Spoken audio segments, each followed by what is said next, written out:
dərsin belə olmağı sizi çox vaxt çaşdırar ki, bu üşüyür. Bu üşüməklə bağlı deyil. Bu normal fizioloji haldır. Yavaş-yavaş böyüdükcə özü düzələcək. Sinir sistemi formalaşır. Sadəcə havaya, təmiz havada çox keçirilir. 3 aylıq körpəsi olan analar.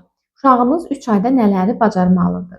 Birincisi, uşaqlar artıq 3 ayına çatıbsa sosial inkişafa qədəm qoyurlar. Yəni onlar öz ata-analarını tanıyırlar, müxtəlif səslər çıxardaraq onlarla reaksiyaya, ünsiyyətə girirlər. Uşaqlar da bu ayda gülümsəmə başlayır. Buna sosial gülümsəmə deyirik. Hansı ki, danışdıran zaman gülərək reaksiya bildirirlər. Artıq ağlayaraq istəklərini yox, müxtəlif səslərlə öz istəklərini bildirməyə başlayırlar. Ağzı üstə qoyan zaman başlarını müvəqqəti olaraq dik saxlaya bilirlər, əlləri ilə əşyalara toxuna bilirlər, ayaqlarını hərəkət etdirə bilirlər və ən əsası bu ayda uşaqlarınızda rəngli görmə formalaşır. Qırmızı, yaşıl və xüsusən sarı rəngləri görməyə başlayırlar. Məhz bu ayda siz övladlarınıza rəngli oyuncaqlar təqdim edərək bu funksiyanı daha da inkişaf etdirə bilərsiniz.